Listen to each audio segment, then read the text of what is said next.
मैं भी ठीक, अल्लाह पाक का शुक्र। अच्छा, आप लोगों को एमएस एक्सेल का तो क्लियर हो गया होगा। आज हमने स्टार्ट करना है एडोब इलस्ट्रेटर। पहले सबसे मैं एडोब इलस्ट्रेटर का आपको बेनिफिट बता दूं कि एडोब इलस्ट्रेटर एक ऐसा सॉफ्टवेयर है जिससे आप ग्राफिक डिजाइनिंग कर सकते हैं। मतलब आप पोस्टर बना सकते हैं, आप लोगो बना सकते हैं, आप उससे सर्टिफिकेट बना सकते हैं, आप उससे टैग बना सकते हैं, आईडी कार्ड बना सकते हैं, आप उससे मतलब अपनी सीवी बना सकते हैं, आप उससे कोई भी डिजाइनिंग कर सकते हैं। आप कपड़ों का कोई टैग बनाना है तो वो बना सकते हैं, प्राइस टैग बनाने वो बना सकते हैं, पोस्टर, फ्लायर और सर्टिफिकेट, मतलब ये सारी चीज़ें उस एडोब इलस्ट्रेटर में कवर हो जाती हैं। अपनी पिक्चर्स वगैरह भी आप एडिट कर सकते हैं, थोड़ी बहुत, ज़्यादा नहीं होती उसमें एडिट, फ़ोटोशॉप में ज़्यादा एडिट कर सकते हैं आप, ठीक है? तो ये हो गया एडोब इलस्ट्रेटर का फंक्शन। अब ग्राफिक डिज़ाइनिंग के लिए काफ़ी सॉफ्टवेयर यूज़ होते हैं। कोरल ड्रॉ एक प्रोफ़ेशनल सॉफ्टवेयर है, एडोब इलस्ट्रेटर है, एडोब फ़ोटोशॉप है, तीनों के फंक्शन सेम है, ठीक है? एडोब फ़ोटोशॉप में भी जो आपने काम करने, बस एडोब फ़ोटोशॉप में क्या होता है कि आप पिक्चर्स बहुत अच्छे से एडिट कर सकते हैं, लेकिन एडोब इलस्ट्रेटर में आप एडिट नहीं कर सकते, ट्रेस कर सकते हैं इस चीज़ को ना। और ये चीज़ है कोरल ड्रा का भी फंक्शन सेम है, मैं ज़्यादा यूज़ करती हूँ एडोब इलस्ट्रेटर। अब तीनों सॉफ्टवेयर्स जो है ना, तीनों सॉफ्टवेयर्स का स्टोरेज बहुत ज़्यादा है, मतलब एडोब जो इलस्ट्रेटर है उसका 1 पॉइंट समथिंग जीबी है स्टोरेज। तो ये जब लैपटॉप में आप लोग इंस्टॉल करवाते हैं ना, तो ये आपके लैपटॉप हैंग होना शुरू हो जाते हैं और आपको ये बहुत प्रॉब्लम फेस करनी पड़ती है। और एडोब फ़ोटोशॉप और एडोब इलस्ट्रेटर किसी-किसी लैपटॉप में एक साथ चल जाए। मेरे पास आप इधर देख लें, ये एडोब फ़ोटोशॉप भी गिवन है और एडोब इलस्ट्रेटर भी गिवन है। ये एआई एडोब इलस्ट्रेटर है और पीएस एडोब फ़ोटोशॉप है। लेकिन मेरे अब लैपटॉप में पीएस नहीं चल रहा है। ना मैंने ये पहले चलाया, ये मैंने बाद में इंस्टॉल करवाया है, लेकिन ये चलता नहीं है। मैं दोबारा से करवाऊँगी। मैंने इसकी एसएसडी हार्ड लगवाई हुई है अपने लैपटॉप में।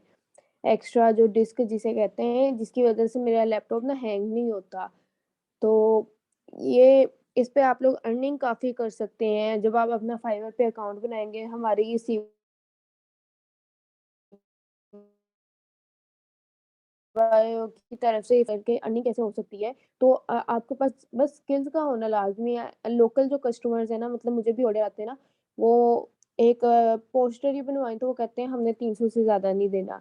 लेकिन आपको कोई बाहर से कस्टमर मिल रहा है तो आपको एक चीज़ का 1500 1600 मिल जाता है अगर आपका काम स्टार्ट हो जाए। ये डिपेंड करता है कि कौन काम करता है, कौन कितना टाइम दे सकता है। मैं खुद इतना टाइम नहीं दे सकती इस चीज़ को, इसलिए मैंने कभी भी इतना डिज़ाइन नहीं किया इस पे बैठ के फाइबर के लिए। वैसे अपने मतलब मुझे कोई ऑर्डर वगैरह मिलते रहे, यूनिवर्सिटी का कोई मिलता रहे, ऐसे करती रहती हूँ।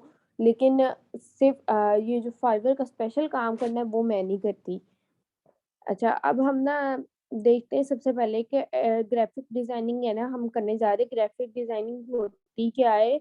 करनी कैसे होती है? कौन-कौन से टूल्स होते हैं? उसके प्रिंसिपल्स कौन से होते हैं? ये सारी चीज़ें हम देखते हैं आज।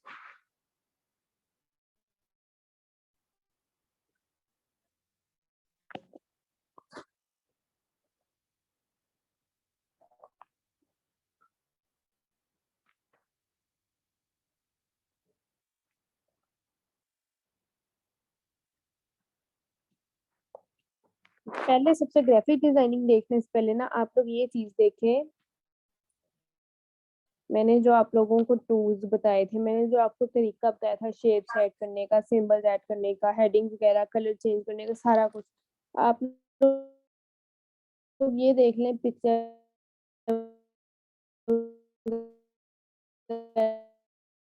ऐड करने का, ये स्लाइड्स बनी हुई हैं तो आप लोग खुद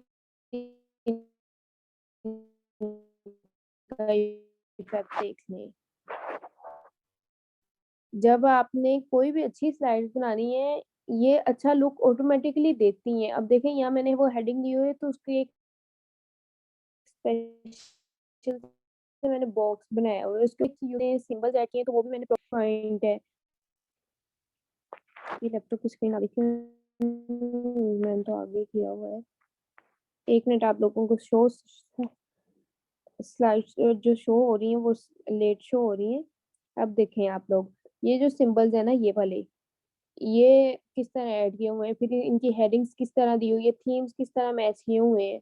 उसके बाद बॉक्स में ग्रेडिएंट कैसे ऐड किया हुआ है, ग्रेडिएंट मैंने आपको बताया था ना 2 से ज़्यादा जो कलर ऐड करने हैं। उसके बाद आपको यहाँ स्टार से भी दिख रहा होगा कि मैंने ट्रांजिशन और एनिमेशंस भी ऐड की हुई हैं। अच्छा, आज का लेक्चर हम स्टार्ट करते हैं। ग्राफिक डिजाइनिंग की जब थ्योरी देखें ना, सबसे पहले हमारे पास आता है कि ग्राफिक डिजाइनिंग होता क्या है, ग्राफिक डिजाइनिंग नाम किस चीज़ का है, ग्राफिक डिजाइनिंग कहते किसे हैं? तो वो चीज़ हम देख लेते हैं। Graphic designing is a craft where professionals create visual content to communicate message. अब विजुअल किसे कहते हैं? विजुअल उस चीज़ को कहते हैं जो आप ना देख कर समझें। विजुअल कंटेंट मतलब जो आपको देख कर ना, देखने से कोई मैसेज आपको पता चल रहा हो। मतलब आपको कोई भी ये जो है ऐड है, पोस्टर हो गया कोई भी, जैसे कॉलेज का पोस्टर है कि इसमें 80% के लिए स्कॉलरशिप है, वो आप देख रहे हैं, आपको कोई बोल के नहीं बताएगा, आप देख के पढ़ रहे होते हो और आपको वो मैसेज मिल रहा होता है, ये होता है ग्राफिक डिजाइनिंग। ये ऐसी एक क्राफ्ट है जिसमें आप देख कर कोई भी चीज़ ना होते हैं। और इसमें डिज़ाइनर्स क्या टिपोग्राफी यूज़ करते हैं और पिक्चर्स, टिपोग्राफी और पिक्चर्स में ये होता है कि आप टेक्स्ट और पिक्चर्स का मिक्सचर करके ना एक क्राफ्ट बनाते हो, एक डिज़ाइन बनाते हो और उसके थ्रू आप क मैसेज कम्युनिकेट करते हो। आपका जो फ़ोकस होता है ना, वो आपने अपने जो मेन आइडिया है उसको, मतलब अपने यूज़र्स को, अपने कस्टमर्स को बताना होता है एक अच्छा डिज़ाइन बना के। अब इसकी एग्ज़ाम्पल ये है कि अगर एक डिज़ाइन नॉर्मल सा बनाओ, बिल्कुल ही मतलब ना उसका सर हो, ना पैर हो, तो आप लोग उसे पढ़ेंगे भी नहीं। कभी भी ये पॉसिबल नहीं है कि डिज़ाइन जो अट्रैक्टिव ना हो, आप लोग उसे देखें। ये वही चीज़ है कि अगर फ़िल्म में हमें फ़िल्म थोड़ी-सी अच्छी लगने लगे, हम उसे पूरी देख लेते हैं। अगर हमें वो थोड़ी-सी बोर लगे, हम शुरू में ही छोड़ देते हैं कि यार ये मूवी अच्छी नहीं है। तो ये वो वाला हिसाब है कि आप लोग ग्राफ़िक डिज़ाइनिंग भी आपको तभी इंटरेस्टिंग लगती है जब आप अच्छा अट्रैक्टिव डिज़ाइन बनाएँ। अगर आपका डिज़ाइन ही नहीं ठीक, तो आप लोग कभी भी अपने कस्टमर्स की अटेंशन नहीं ले सकते और अट्रैक्टिव डिज़ाइन बना कैसे सकते हैं? आप बना ऐसे सकते हैं सारे एलिमेंट्स यूज़ करके, जो प्रिंसिपल्स हैं उनको यूज़ करके, अलाइनमेंट प्रॉपर करके, इन चीज़ों से आप प्रॉपर एक अट्रैक्टिव डिज़ाइन बना सकते हैं। अब ग्राफ़िक डिज़ाइनर्स में क्या होता है कि वही पिछली बात, डिज़ाइनर जो है ना, वो एक विज़ुअल कॉन्सेप्ट देता है। ये विज़ुअल कॉन्सेप्ट ना, मतलब आप लोग अपने हाथ से भी देख सकते हैं। आप लोग अपने हाथ से भी कोई चीज़ डिज़ाइन कर सकते हैं, लेकिन इतना प्रोफ़ेशनल नहीं है, आप लोग के हाथ से इतने अच्छे-अच्छे पोस्टर्स बना लें, तो हाथ से ये जो कार्ड्स वगैरह बन जाते हैं, ये मतलब एग्ज़ाम्पल आती है इस चीज़ में। लेकिन आप लोग इसमें कंप्यूटर सॉफ्टवेयर्स भी यूज़ कर सकते हैं। कंप्यूटर सॉफ्टवेयर्स में मैंने आपको बता दिया, एडोब इलस्ट्रेटर है, फ़ोटोशॉप है, कोरेल ड्रा है। उसके अलावा कैनवा है, कैनवा के अलावा एडोब स्पार्क पोस्ट है जो मोबाइल सॉफ्टवेयर है। और एडोब स्पार्क पोस्ट के अलावा भी और भी काफ़ी पोस्टर हैं जो ना पोस्टर कह रही हूँ, सॉरी, सॉफ्टवेयर हैं, सॉरी, जो ना मोबाइल में भी यूज़ होते हो, लैपटॉप में भी, जिनके थ्रू आप डिज़ाइनिंग कर सकते हो। आप फ़र्क सिर्फ़ इस चीज़ का है मोबाइल और लैपटॉप के सॉफ्टवेयर्स का, कि मोबाइल में आप प्रोफ़ेशनल काम नहीं कर सकते, लैपटॉप में आप प्रोफ़ेशनल काम कर सकते हो, ठीक है? लैपटॉप में बहुत प्रोफ़ेशनली तरीके से आप चीज़ें बना सकते हो, लेकिन मोबाइल में ये चीज़ नहीं होती। एडवर्टाइज़मेंट कर सकते हो, मैगज़ीन्स बना सकते हो, वेबसाइट्स बना सकते हो। इवन ये जो पेपर पब्लिश होता है ना, ये भी ग्राफ़िक डिज़ाइनिंग का, न्यूज़पेपर है ना, ये भी ग्राफ़िक डिज़ाइनिंग का पार्ट है। ठीक है? ये भी ग्राफ़िक डिज़ाइनिंग की एक टीम होती है जो कंटेंट लिखती है, जो सारा करती है। ये पिक्चर्स वग़ैरह एडजस्ट करना, ये सारा उनका काम होता है। अब कौन-सी स्किल्स ज़रूरी हैं आपको एक ग्राफ़िक डिज़ाइनर बनने के लिए? मतलब ग्राफ़िक डिज़ाइनिंग करने के लिए कौन-सी स्किल्स का होना ज़रूरी है आपके पास? उसमें सबसे पहले है एक्सीलेंट आईटी स्किल। अब इसमें ये चीज़ है कि आपको ना, मतलब आईटी कहते हैं इन्फॉर्मेशन टेक्नोलॉजी को ना, कि मतलब आपको कंप्यूटर के बारे में अच्छे से पता हो। अब आप डिज़ाइनिंग करने जा रहे हैं, अब आपने पहले एमएस एक्सेल भी कर लिया, एमएस पावर पॉइंट भी कर लिया, एमएस वर्ड भी कर लिया। अब आप लोग अगर डिज़ाइनिंग करेंगे ना, आप लोगों को काफ़ी हद तक अच्छा करना आ जाएगा। लेकिन अगर एक बंदा डायरेक्ट ग्राफ़िक डिज़ाइनिंग पे ही आता है, उसे बाकी किसी सॉफ्टवेयर का नहीं पता, तो वो नहीं कर पाएगा। आप लोग क्या कर सकते हैं, मतलब आप लोगों को पता होना चाहिए कि कहाँ कलर कैसे मिक्सचर करने हैं, कहाँ अगर आपने कोई पिक्चर यूज़ करनी है तो वो पिक्चर कहाँ से लेनी है, उसका थीम कैसे सिलेक्ट करना है, बैकग्राउंड कैसे चेंज करना है। आपको कंप्यूटर यूज़ करना आता होगा तभी आप ये काम कर पाएँगे। दूसरा आपको फ़ोटो एडिटिंग सॉफ्टवेयर्स का पता हो। सॉफ्टवेयर्स का आना ज़रूरी है क्योंकि ये सॉफ्टवेयर्स ऐसे होते हैं जब तक आपको आए ना आप इसमें कोई भी चीज़ नहीं बना सकते। ये चीज़ भी ऐसी है कि मतलब आप लोग ना इसकी प्रैक्टिस करते रहें ना तो ये आपको ज़ुबानी याद हो जाएगी हर चीज़। लेकिन आप लोगों ने अगर मेरे लेक्चर लेके ही छोड़ दिए ना फ़ोन में आपको ये चीज़ें भूल जाएँगी। उसके बाद है हमारे पास सेकंड कि आपके पास क्रिएटिविटी और इनोवेशन होनी चाहिए। इनोवेशन का जब आप वर्ड यूज़ करते हैं ना, आप कहते हैं इनेट आइडियाज़ मतलब जो आपके इनबॉर्न आइडियाज़ होते हैं, आप अपने माइंड से जो आइडियाज़ लाते हैं ना, अपनी तरफ से मतलब थोड़ा होता है हर इंसान में ना अल्लाह ने किसी न किसी में को हर किसी को मतलब कोई ना कोई टैलेंट दिया हुआ है। अब कुछ इंसानों में क्या होता है कि वो बहुत अच्छे आइडियाज़ ले आते हैं अपने माइंड से, वो बता सकते हैं कि इस चीज़ को हम कैसे बेटर कर सकते हैं। तो आप में वो टैलेंट होना चाहिए, आपने अपनी स्किल्स को वैसे डेवलप करना है कि आप कुछ अच्छा क्रिएट कर सकें। ये आप कैसे कर सकते हैं? मतलब इसके लिए आप क्या कर सकते हैं, दूसरे जो अच्छे फेमस ग्राफ़िक डिज़ाइनर्स हैं, उनकी प्रोफ़ाइल विज़िट कर सकते हैं। उनके पोस्टर्स देख सकते हैं, जो प्रोफ़ेशनल पोस्टर्स होते हैं, सर्टिफ़िकेट्स होते हैं, इन सबको विज़िट करें। उनके आइडियाज़ देखें कि किसने कौन-सी चीज़ मैनेज की है। इस तरह ना आप में फिर थोड़ा अपना भी माइंड होने लग जाता है। मैं ये नहीं कहती कि मैं शुरू-शुरू में बिल्कुल ही अच्छी थी। जब मैंने 1.5 साल पहले ये स्टार्ट की थी ना, तब मैं भी ऐसे थी कि मतलब अब मेरा जो लेवल है ना, मैं अपना पुराना पोस्टर देखूँ तो मैं कहती हूँ मैं ये भी बना लेती थी, मतलब इतने फ़िज़ूल पोस्टर बनाया करती थी। तब मुझे वही अच्छे लगते थे। आहिस्ता-आहिस्ता स्किल्स डेवलप होती रही, तो अब मेरे वो प्रोफ़ेशनल तरीके पे चले गए हैं माशाल्लाह से तकरीबन मुझे कम टाइम में ही मैंने सीख लिया था क्योंकि जब मैंने स्टार्ट किया था तो मैंने प्रैक्टिस काफ़ी की थी इस चीज़ की। अब आपके पास है टाइम मैनेजमेंट और ऑर्गेनाइज़ेशनल स्किल। अब देखें, एक ना लोगो बनाने में आपको ज़्यादा से ज़्यादा आधा घंटा लग जाता है। लोगो सबसे मुश्किल काम है क्योंकि लोगो जो है ना आपने किसी कंपनी का भी अगर डिज़ाइन करना हो ना, तो कहते हैं कुछ अच्छा आइडिया मिले मतलब अगर आपने कोई आईटी कंपनी का डिज़ाइन करना है, तो वो आईटी की फ़ील्ड के रिलेटेड हो। आपका आई जो लोगो है वो ये चीज़ ट्रांसफ़र करे कि ये आईटी फ़ील्ड है। आपने अक्सर देखा होगा कि अगर वर्धा टेक्सटाइल ये जो ब्रांड है, तो उसमें कपड़ों का लोगो लगा होता है। पिक्चर्स जो जितने भी यूज़ होते हैं, टैग जितने भी यूज़ होते हैं, वो कपड़ों के होते हैं। तो ये चीज़ है कि आपने फिर वो आइडिया अपना ना कन्वे भी करना है अपने लोगों के थ्रू। लेकिन जो पोस्टर है उसमें सिर्फ़ 15 मिनट लगते हैं, सर्टिफ़िकेट में उसमें उससे कम टाइम लगता है। 6-7 मिनट में आप अगर आपको सारा कुछ आता है ना करने 6-7 मिनट में आप सर्टिफ़िकेट बना लेते हैं अच्छे से अच्छा। और आप में ना इसमें टाइम मैनेजमेंट आपके लिए बहुत ज़रूरी है। अब होता क्या है कि नॉर्मली जैसे हम लोग ऑर्डर नहीं ले रहे ना हमारे लिए हम जब मर्ज़ी बनाएँ, करें, जो मर्ज़ी करें। लेकिन जब आप ऑर्डर ले रहे हैं, ऑर्डर वाले ने ना आपको टाइम देना है कि इतने टाइम में मुझे आप मेरा ऑर्डर चाहिए। तो आपको पता होना चाहिए ये डेडलाइन है मेरी, मैंने इससे पहले ये ऑर्डर कंप्लीट करना है, इससे पहले मैंने उसे देना है ताकि अगर कोई मिस्टेक हो वो चेंज करवा सके, अगर कोई रिवीज़न करवानी है तो भी करवा सके।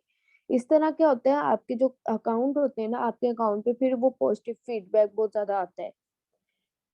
Accuracy and attention to detail.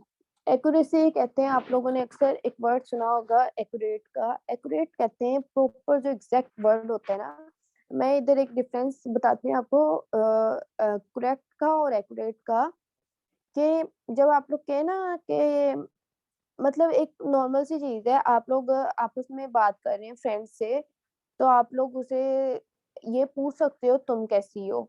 लेकिन आप लोगों की मैं ट्रेनर हूँ, आप लोग ये ना पूछते वक़्त थोड़ा सोचोगे कि मैं मैम को तुम नहीं कह सकती, मैं मैम को आप कह सकती हूँ। ये जो डिफ़रेंस होता है कि मतलब आप मुझे अगर तुम कह दोगे, आप गलत तो नहीं कर रहे, आपने पूछना है तुम कैसी हो, वो भी प्रॉपर एक वर्ड है, वो भी आप सही बोल रहे हो। लेकिन वो एक्यूरेट नहीं है, क्यों? क्योंकि वो जगह नहीं है जहाँ वो चीज़ यूज़ कर रहे हो मतलब मैं आप लोगों से सीनियर हूँ, जूनियर हूँ, जो भी हूँ, आप लोगों की एक मैम हूँ। लेकिन आप लोगों के माइंड में फिर ये होगा कि वो मैम है, मैम के लिए आपका वर्ड यूज़ करना है, तुम का वर्ड नहीं यूज़ करना है, लेकिन फ्रेंड के लिए आप यूज़ कर सकते हो। तो ये होता है एक्यूरेट कि चीज़ आपकी सही होती है, लेकिन यूज़ का पता हो कि कहाँ यूज़ करनी है और कैसे यूज़ करनी है। अब इसमें इन्होंने डिटेल्स के मैंने ये एग्ज़ाम्पल अपनी इसलिए दी है कि आप लोगों को समझ आ जाए। एक्यूरेट में ना आपने ये करना है मतलब इन्फॉर्मेशन तो आप यूज़ करते हैं, आपने लाज़मी ऐड करनी होती है। लेकिन कौन-सी इन्फॉर्मेशन यूज़ करनी है और कहाँ यूज़ करनी है, ये आपको पता होना चाहिए। आप ये ना हो ना कि एक ब्रांड है, ब्रांड है कार शॉप का और आप उधर टेक्स्ट यूज़ कर रहे हैं कि हमारे पास कपड़े अच्छे-अच्छे हैं, हम कपड़ों के और डिज़ाइन अच्छे कर सकते हैं। तो ये वाली जो चीज़ है ना, ये बहुत नेगेटिव फीडबैक देती है, आपकी डिटेल जो है वो प्रॉपर होनी चाहिए। उसके बाद है understanding to the latest trends.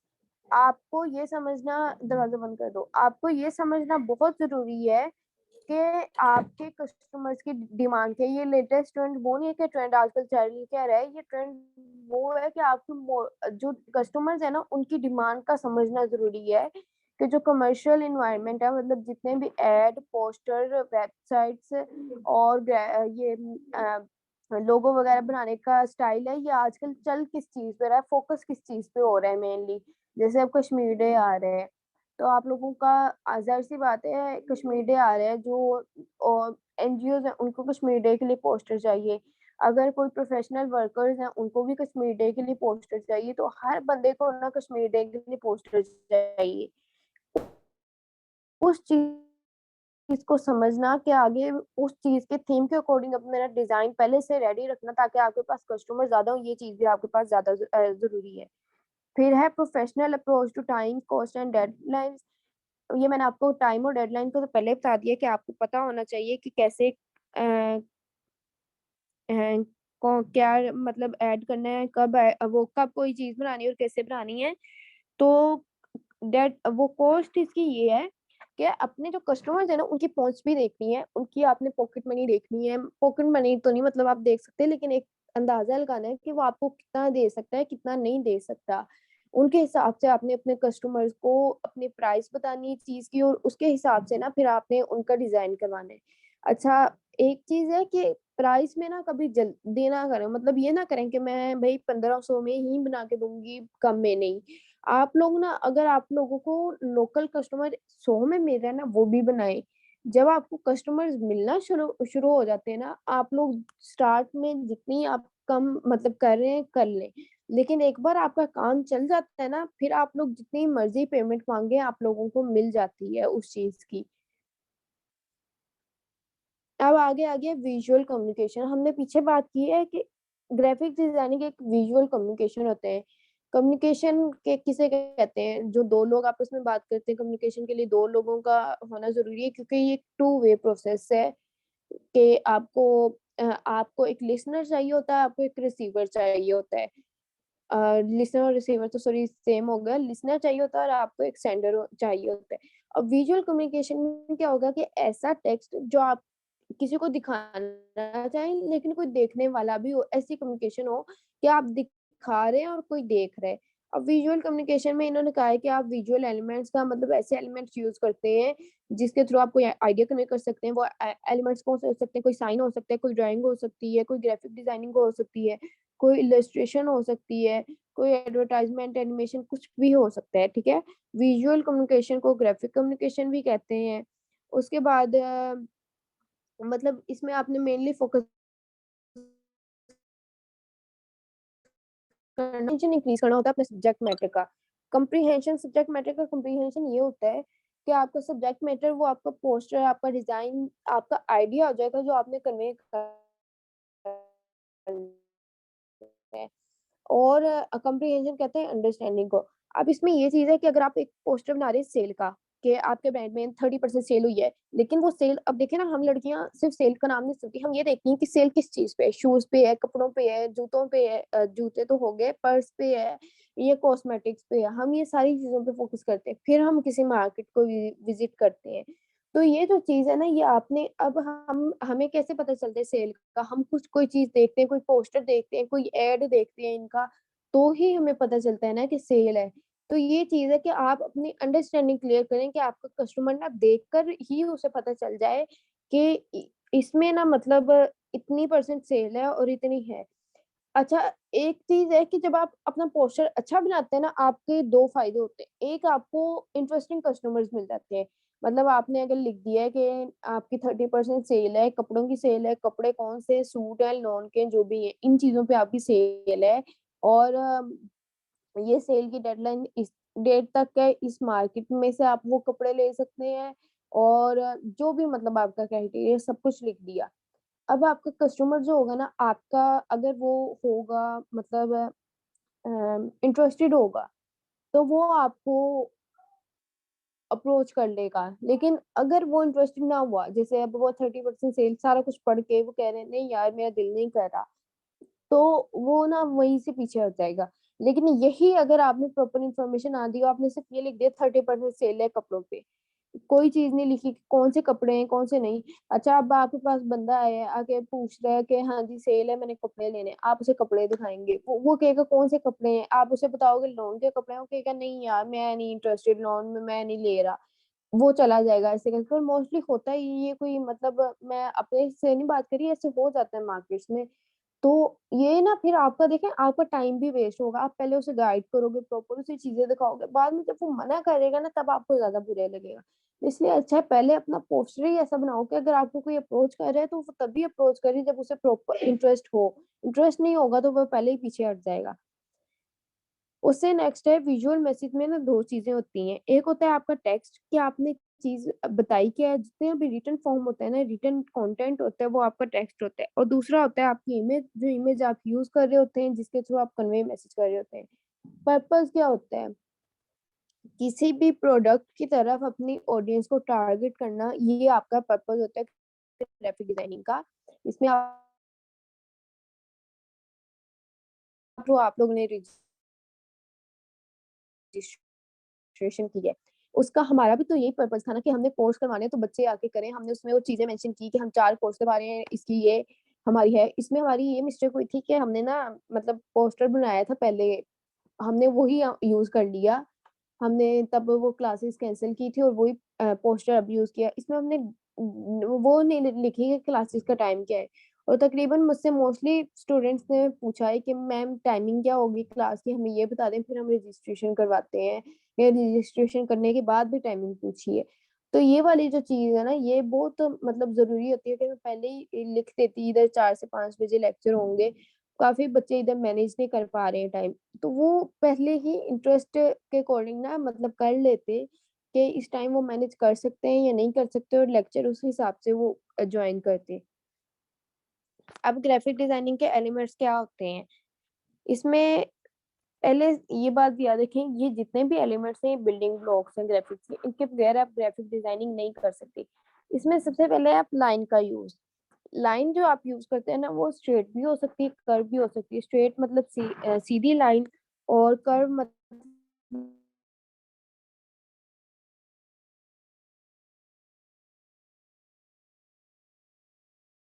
थोड़ी बहुत टेढ़ी, अगर मीटिंग बता रही हूँ। अच्छा, लाइन आपकी स्ट्रेट भी हो सकती है, कर्व भी हो सकती है। लाइन चीज़ों को सेपरेट करने के लिए भी यूज़ हो सकती है। किसी भी काम के लिए आप लाइन यूज़ कर सकते हैं। उससे नेक्स्ट आपके पास आती है कलर।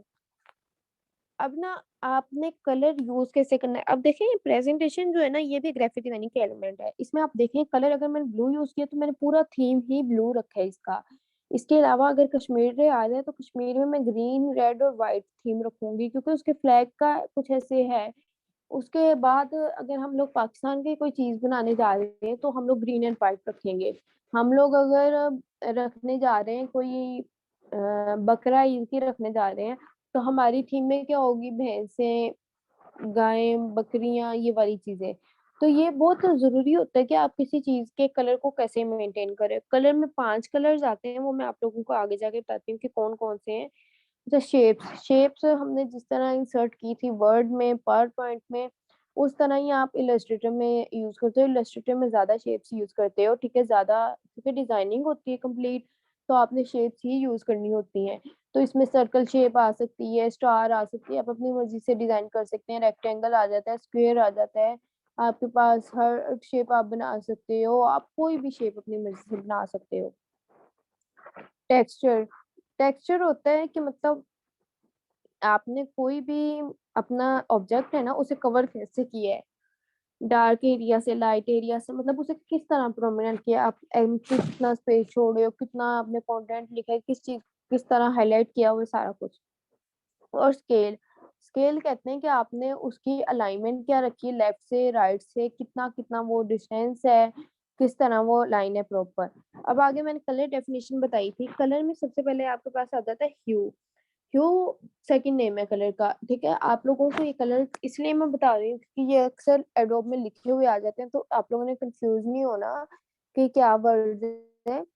कस्टमर्स भी मोस्टली ऐसे यूज कर लेते हैं, यूज क्रोमा कलर, तो आप लोग वहाँ कंफ्यूज हो जाएंगे। आप लोग अगर ये गूगल करते हैं ना प्रॉपर, आप लोगों को कई बार मीनिंग नहीं मिलते, तो मोस्टली जो होते हैं ना कंफ्यूज हो जाते हैं और उनको ऑर्डर कैंसिल करना पड़ता है। अच्छा, ह्यू तो दूसरा नाम है कलर का। क्रोमा कहते हैं प्योरिटी ऑफ कलर। ये जो ब्लू कलर है ना यहाँ यूज हुआ है कलर डेफिनेशन में, ये प्रॉपर ब्लू कलर यूज हुआ है। इसमें आप लोग देख लें इसकी इंटेंसिटी कितनी ज्यादा है, कितना डार्क हो गया। तो ये जो है ये प्योरिटी है, क्रोमा कलर है। टिंट कहते हैं mixture of colour with white. जब कलर कोई भी कलर व्हाइट के साथ मिक्स हो जाए उसे टिंट कहते हैं। टोन कहते हैं जब कोई भी कलर ग्रे के साथ मिक्स हो जाए, और शेड कहते हैं जब कोई भी कलर ब्लैक के साथ मिक्स हो जाए। ग्राफिक डिजाइनिंग के प्रिंसिपल्स क्या है हम ये देख लेते हैं। सबसे पहले बैलेंस। बैलेंस में ना, अच्छा मैं पहले ये आप लोगों को बता दूं कि बैलेंस में ना आपको मतलब इक्वल चाहिए होता है। ये आप लोग नाम आगे करें, मैंने आगे इनकी एग्जांपल लिखी है, आप लोगों को समझना आसान हो जाएगा, मैं आगे से बताती हूँ।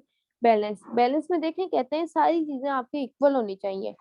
उनका वेट, उनकी हाइट, उनका साइज, उनका मतलब प्रॉपर है ना जो भी चीज, वो प्रॉपर बैलेंस होनी चाहिए। कि अगर आप कोई शेप यूज कर रहे हैं उनको किस तरह बैलेंस किया है।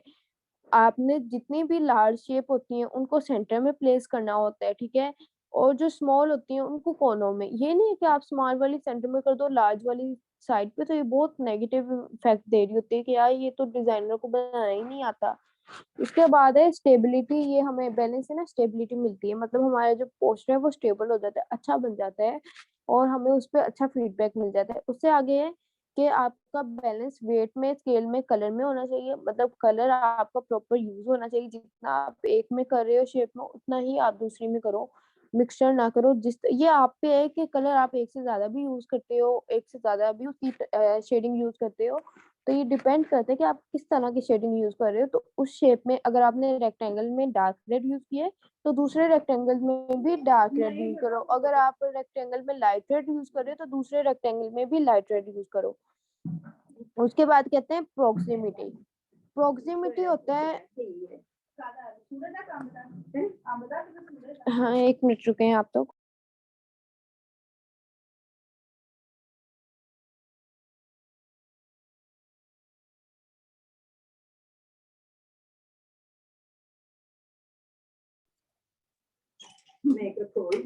नहीं वो मैं बाद में खाती हूँ।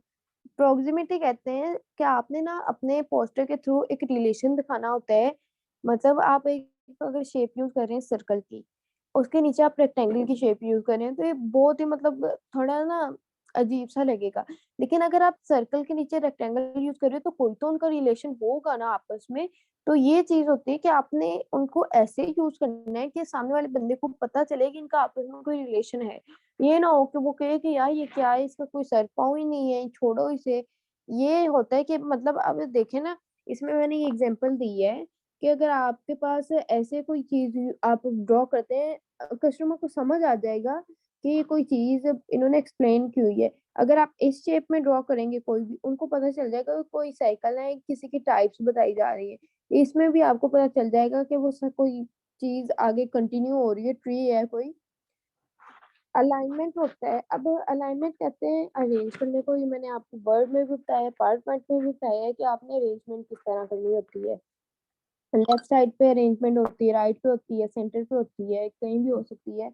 अच्छा अब ना एडोब इलस्ट्रेटर में एक चीज का है, अगर आप लेफ्ट पे टेक्स्ट लिख रहे हो, मतलब आपके लेफ्ट साइड पे पोस्टर की लेफ्ट साइड, इस साइड पे आप पोस्टर लिख रहे हो ना, आप उसे लेफ्ट अलाइन करते हो। अगर आप उसे राइट साइड पे लिखते हो ना तो आप उसे राइट अलाइन करते हो। ये चीज हमेशा याद करना कि पोस्टर में लेफ्ट साइड पे अगर लिख रहे हो तो लेफ्ट अलाइन, राइट साइड पे कर रहे हो तो राइट अलाइन। और उसके अलावा सेंटर में भी आप अलाइन कर सकते हो, वो डिपेंड करता है आपके कि आपका डिजाइन है कैसा। उसके बाद है रेपिटेशन। अब यहाँ ना मैंने एक एग्जांपल दी है कॉल शॉप के ना। अब देखें ना, इन्होंने रेपिटेशन में इन्होंने इस चीज से आप लोगों को पता चलेगा। अब ना ये जो डिब्बा है हमारे पास आया है रेक्टेंगल शेप में, ये हमारे पास प्राइस का है। अगर आप में से मैं किसी को भी कहूँ ना कि लास्ट कार्ड की प्राइस देखो, तो वो कुछ और नहीं देखेगा, वो सिर्फ़ ये डिब्बा देखेगा। क्यों? क्योंकि उसे पता चल गया कि जहाँ-जहाँ डिब्बा रिपीट हुआ है, वहाँ-वहाँ उनकी प्राइस लिखी है। डिब्बे के ऊपर जो सिंपल टेक्स्ट लिखा है, वो उनकी कंपनी नेम या वो उनका ब्रांड नेम या उनके वो टाइप है कार की, वो जो यूज़ हुई है। अगर मैं कहूँ गाड़ी का नेम बताओ, तो आप लोग ये नहीं कि पूरा पोस्टर अच्छी तरह छानोगे, आप लोग सिंपल उसके जो प्राइस टैग है, उनके ऊपर देख लोगे। ये होता है रेपुटेशन कि आपने जब एक ही तरह की इन्फॉर्मेशन यूज़ करनी हो, तो आप उसे सेम सीक्वेंस में यूज़ करो ताकि आपके कस्टमर्स के लिए आसानी हो जाए कि ये अगर उन्होंने प्राइस देखनी है किसी भी चीज़ की, उनको आसानी से पता चल जाए या नेम वगैरह देखना है तो आसानी से पता चल जाए। फिर आता है कंट्रास्ट। कंट्रास्ट कहते हैं कि आपने फोरग्राउंड और बैकग्राउंड कलर को मिक्स कैसे किया है। मतलब फोरग्राउंड कहते हैं जो फ्रंट पे कलर यूज़ हो और बैकग्राउंड जो बैक पे यूज़ हो रहा होता है। आपने कौन से कलर्स यूज़ किए हैं, अगर आपने 2 कलर्स यूज़ करने होते हैं फ्रंट और बैक पे तो हमेशा लाइट एंड डार्क का कंट्रास्ट करें। ठीक है? कभी भी डार्क के साथ डार्क कलर ना यूज़ करें और लाइट के साथ लाइट कलर ना यूज़ करें। जैसे अब ये ब्लैक है, ब्लैक के साथ लाइट ब्लू मैंने यूज़ किया हुआ है। ये तो जस्ट एक एग्ज़ाम्पल देनी थी, इसमें मैं और ज़्यादा ऐड नहीं कर सकती थी। मतलब इसमें मैं आपको इतना क्लियरली बता नहीं सकती थी लेकिन एडोब इलस्ट्रेटर में इंशाल्लाह हम अच्छी तरह ये चीज़ें कवर करेंगे। तो ये देखें लाइट के साथ हमेशा डार्क और डार्क के साथ लाइट लेकिन डार्क के साथ कभी डार्क यूज़ नहीं करना। अब आता है स्पेस। स्पेस होता है कि आपका जो टेक्स्ट होता है ना उसके सराउंडिंग पे आप जितना एरिया खाली छोड़ रहे हो उसको प्रोमिनेंट करने के लिए या किसी भी तरह वो व्हाइट स्पेस होता है आपके डिजाइन का। ये व्हाइट स्पेस आप क्यों डालते हो? आप किसी भी चीज को हाईलाइट करने के लिए, फॉर एग्जांपल आपने हाईलाइट करना है सेल, तो आप कभी भी नहीं देखोगे कि सेल के फौरन नीचे कुछ लिखा होगा, अगर लिखा भी होगा तो थोड़ी सी इन्फॉर्मेशन, लेकिन उसका साइड वाला थोड़ा थोड़ा एरिया ना उन्होंने खाली छोड़ा होगा। वो जो एरिया आप खाली छोड़ते हो ना वो व्हाइट स्पेस होता है। व्हाइट स्पेस का मतलब ये नहीं कि आप व्हाइट ही स्पेस डालोगे व्हाइट कलर में। व्हाइट स्पेस होता है कि वो जगह जो आप सराउंडिंग में एम्प्टी छोड़ रहे हो ताकि आपका ना वो अच्छा लगे, आपकी कोई चीज़ प्रोमिनेंट हो जाए। अच्छा, उससे नेक्स्ट है हमारे पास, ये हमारे पास कंप्लीट हो गई ग्राफिक डिजाइनिंग थ्योरी। इतना आप लोगों को क्लियर है?